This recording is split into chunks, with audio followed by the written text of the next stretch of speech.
Welcome my fellow VR nerds, this is Eyes on VR, where we talk all things Oculus Quest, we talk all things VR shooters, we talk a lot about gun stocks, and we even throw in some news and updates as well. Today we're just going to have a little look at the new release on the Oculus Store. It's Star Wars Tales from the Galaxy's Edge. I have been waiting for this one for quite a while. I mean, all the trailers make this look amazing. You know we're all about the shooters on this channel, we're all about the realism, but hey, blasters count as well. Whether we're set to stun or we're set to kill, it shoots, it fires, we are all about that.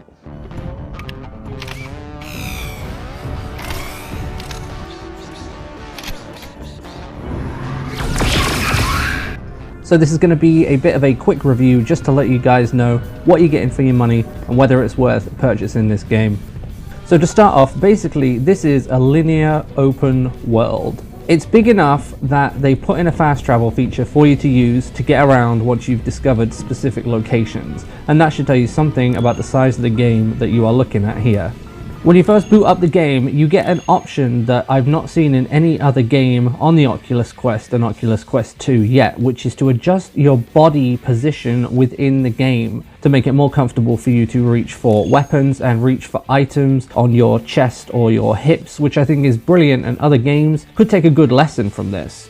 All the sounds are spot on here as well, all the atmospheric stuff and all these sort of underlying ambient sounds are all exactly as you would expect them if you've seen the movies, from pushing buttons to pulling levers to even just the ambient soundtrack as you go along. It's all perfectly done, perfectly matches up to what you would expect. Now of course I want to get into what this channel really is all about here, and that is the guns. Now we're talking blasters here, but these blasters are actually really good. They feel great. They're really fun to fire.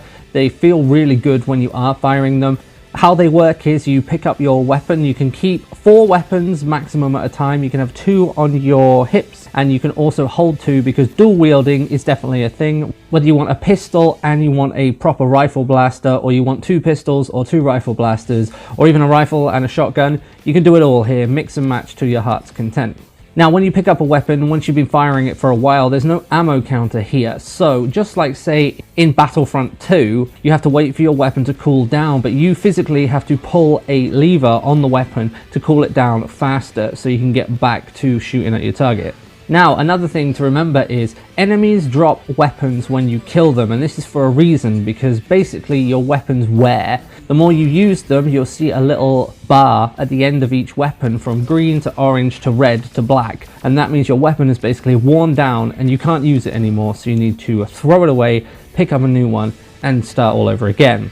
I think that's a pretty good way to do it, because otherwise you would just pick up one blaster, it basically has infinite ammo, and you don't have to worry about anything else ever. It means when you get a powerful weapon like the shotgun, which is amazing by the way, you could just use it infinitely for the whole game and it wouldn't be a problem. So I think that's a really nice touch to stop people just running through the game with dual blasters just going absolutely crazy.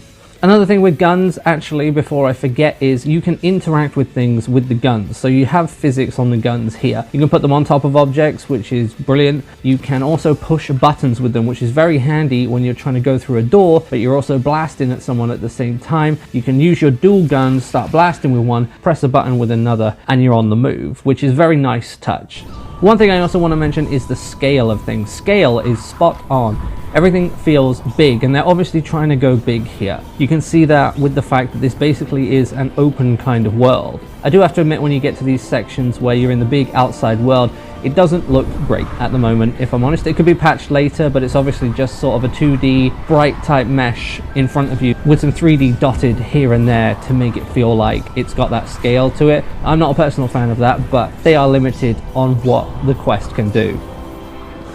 And speaking of the sense of scale, the characters feel great as well. If you have a short character, it really feels like they're there, but when you have a massive, big character in front of you, it is quite intimidating because they are there and it feels like they are there. The one thing they've got great here is that sense of being in the world. You really feel like you are in there. They have an absolutely brilliant system with your wrists. Basically, a lot of all your interactive controls are on your wrists. So you have your health on your right hand. You can just pick that off your wrist and heal at any time, which is absolutely brilliant. These are consumables, so so you do have to pick up and find more as you go along. On your left hand, or your non-dominant hand should I say, you have basically a device which basically is your communicator, compass and scanner all at the same time. And this thing is brilliant. It vibrates a lot to let you know when you have a message or an incoming video, so you can press a button on there and you can talk to and listen to what your briefings are for your mission objectives. You can use it to scan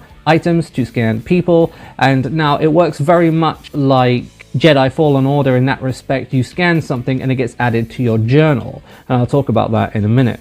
Now the compass is very Dead Space-ish. You press it, it holds up an arrow, and you can move your wrist around to find out which direction you're going, but also marks it on the map with a little triangle further away, so you can really see where you're going if you don't want to hold up and use the arrow all the time. All the interaction with the props in the world is great as well, from button pushing to lever pulling. Your hand and your fingers actually adapt as you go to push a button. It will put out your index finger for you. That's all very well done. There are some graphical issues as well. There were times where I looked at the back of my ship, or back onto my ship, and I could see right through it. But again, like I say, this could be patched. Now, in comparison to Jedi Fallen Order, it does the same things. You have sort of a journal and you have sort of your inventory spaces, but everything gets a little story, everything gets a description. You can look through your journal and look at all the weapons you've found, all the things you've seen. There are lots of collectibles in here as well, from little side quests and collectibles to other collectibles to earn money, cash, or even get stories from this bartender here. And it screams very much RPG to me. I mean, that's what this really is looking like. It's looking like a linear open world RPG shooter. There's also your typical Star Wars multi-tool that basically does every single function you will ever need it to do ever for any situation.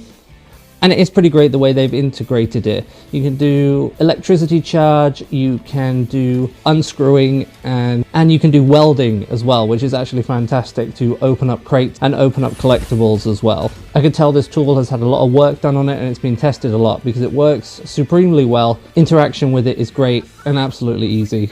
You can also have combat training droids follow you around, which you can pick up in the world. Just throw them into the air and off they go. They will protect you as you're walking around, and they'll often see enemies before you do.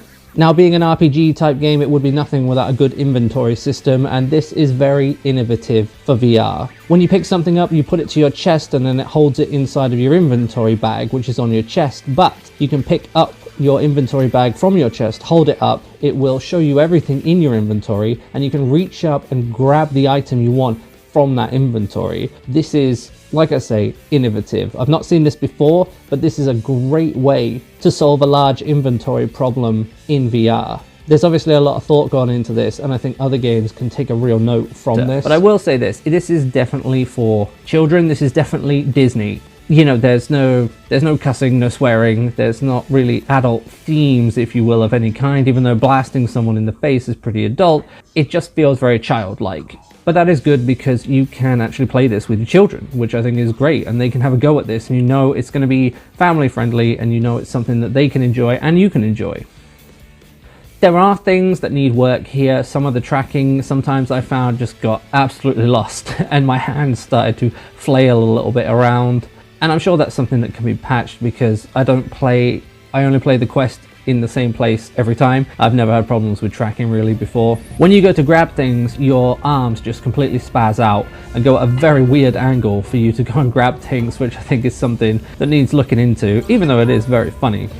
Now, this does what all Star Wars games do. It does the familiar tropes, which is lots of callbacks to all the things from the movies that you understand. You hear talk of Han Solo and Chewie. You see the Millennium Falcon multiple times. One of the first things you see in the game is the Millennium Falcon fly past your ship. There's droid references. There was a reference to Yoda, and I think even Ahsoka Tano, which is nice canon for the Clone Wars as well. All in all, this was just to be a brief look into the game to see whether it's worth the money, and I would say it is. When I purchased it on the Oculus store, it was the 19th of November, release day. It was $18.99. And to be honest, so far it seems like this is going to be a very long game. When you take a look at the map, there are multiple locations you can go to, fast travel to, and discover, and there's a lot going on here. It's going to be very single player, story driven. And I think it's absolutely worth the money. There are games on the store that cost more that give you a lot less. If you're a fan of Star Wars, you are going to love this. It is exactly what you expect it to be. It is a genuine, legitimate Star Wars VR experience. If you want to get a game for your kids on the Quest to get them into it, or just give them something to do, maybe if you're in a second lockdown or something, then this is absolutely the game for that. But of course as well, if you really like your VR shooters like I do, and you want to try some blasters, this is spot on for it. They feel great. I know I said it before, but it's absolutely brilliant fun. Ducking behind cover, blaster fire, blasting back. It's brilliant. If you like your shooters, you like your VR, get into this because it is brilliant. The only other game with real proper blasters would be Echo Arena, but we don't even have the blasters on the Oculus Quest and Quest 2 systems yet, so get yourself a blaster and get into this. Well, it looks like that's it for Star Wars Tales from the Galaxy's Edge. We've all enjoyed playing Star Wars games, from Knights of the Old Republic to The Phantom Menace on the Dreamcast, all the way to Jedi Academy and Jedi Knight, Jedi Outcast. I mean, those are old, but they felt really good, and I think Star Wars games have gone a little bit away from that lately. Battlefront 2 made some great improvements, I'm not gonna lie to you there, but this is basically Battlefront 2 single player in VR, and I mean, who doesn't want that? Everybody wants that. The sounds are really great here too. Everything's accurate, from the soundtrack to the sound of the weapons and just everything else from the universe. You know, they've got it all right. The gameplay is brilliant as well. I mean, there's nothing more fun than ducking down from blast to cover. I've been watching a lot of The Mandalorian Season 2, or as much as they'll release in my country anyway right now. And this is just absolutely pumped me up for watching the rest of it and just keep getting into that Star Wars universe with games. I mean, this is just fantastic. This game isn't perfect, but it's a Star Wars shooter. It's accurate to the Star Wars universe, and they give you lots of blasters, and you're not going to get that anywhere else on the Oculus Quest or the Oculus Quest 2. If you're familiar with the film, you're recognizing all the noises, and it really immerses you and makes you feel like you're in the Star Wars universe. As you can tell, I'm a massive fan for what I've played at the moment. Now, I will come back to the channel with a full in-depth review later on the channel. Because here at Eyes on VR, we want to give you a full picture of a game, not just I jumped into it for a few hours and this is my opinion. We want to play it all the way through multiple times over and give you a real detailed in-depth analysis of what you are buying, what you're going to spend your money on, and what you're going to get for that money. And that's it. Don't forget to drop me a like if you enjoyed the video, subscribe down below if you want to see more content from the channel. Believe me, I've got a lot more coming. We've got game reviews, we've got gun stocks, and we've got more coming to the channel as well. Don't forget to check me out on Instagram at EyesOnVR. I upload clips there daily of my experiences that I've had in VR whilst capturing footage for my review. And they range from little tips on how to be a bit more tactical or a bit more skillful when it comes to your shooters, all the way up to some really funny random stuff I've experienced while I'm trying to capture footage. And believe me, when it comes to multiplayer games, there is a lot of that. That's definitely everything, so I will see you guys on Sunday, where I'll be uploading the full in-depth Pavlov Shack review. So I will see you on Sunday.